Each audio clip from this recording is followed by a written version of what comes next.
took me a long time to write a book about my story. But I noticed there were so many autobiographies from survivors, and they were also all very graphic on the things that they experienced, which is understandable. But I wanted to write a book for the young adults, and one without all that. And in a way, even though making it more positive than negative, and the book to tell my story, but also in a positive way, since I was fortunate enough, my sister and I, to be hidden by Christian families here in this area in Oldebroek and Elburg. And I tell them too, somebody looks different, but look at here. Here were 2 Jewish girls and a Christian family. It didn't make any difference to those people to take us in and hide us. We were human beings. And so respect also, because so much really with all this starts like this, of not accepting each other. And so I hope that, I reach many kids and hope someday we'll have peace on earth. And it's the same thing I just tell them too. I said, Hitler, we had a family tree, and Hitler came and cut off so many branches on our tree. But our tree is growing again. It's beautiful, because I at that point show a picture of my family, my children, my grandchildren, my great-grandchildren. I said, that is growing again. Thanks for all the people who cared so much. And they risked their lives to do this, because if we were caught there, they too would be taken away. And all the people who worked behind the scenes in the resistance and all the work they did, and many of them were caught too and murdered in the camps. So I just want to instill, especially in our youth, of how we have to care for each other and respect each other.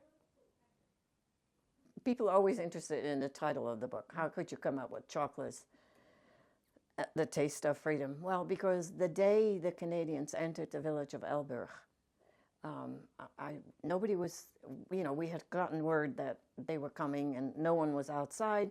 Everybody was inside, and I was looking out one of the windows on the apartment where we were, and all of a sudden I saw a truck come down into the village with men in blue coveralls, an open truck, and they pulled in and were parked across, and right behind that came all the tanks with the Canadian soldiers. Now, Elburg is a very medieval little village, and these huge tanks came rolling in, and everybody came outside, and everybody's climbing all over the tanks, and the soldiers were throwing out their rations because this was the hunger winter here in this country. We were all starving.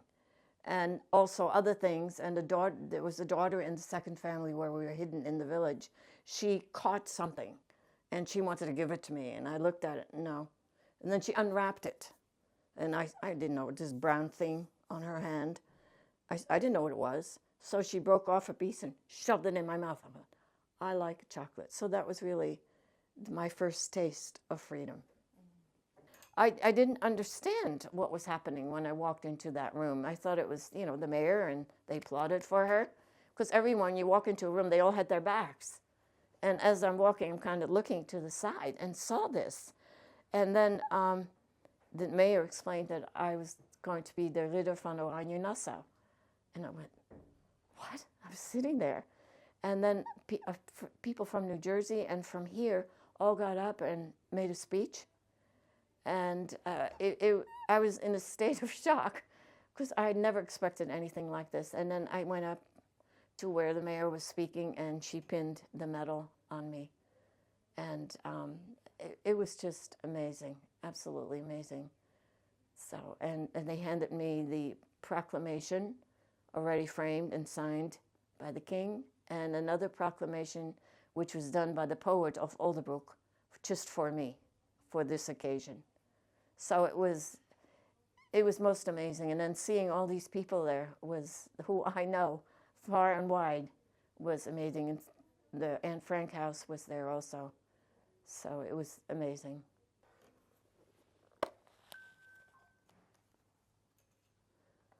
And this is the beautiful medal. And this little pin is what you may wear. There's certain restrictions as to when you can wear this medal.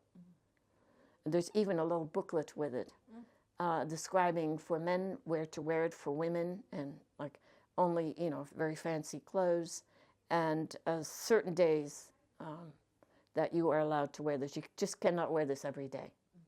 That's why you have this, and this signifies that you are a knight.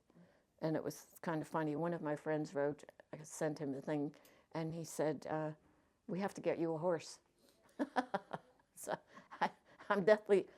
unfortunately, I'm deathly afraid of horses. Oh. Because during the war, the German soldiers used to wind them up and let them run loose in the little village. So I was so afraid. So I told them, sorry, but no horse. But this is, I would never expect it. But this is for all the work that I have done and continue to do in Holocaust education.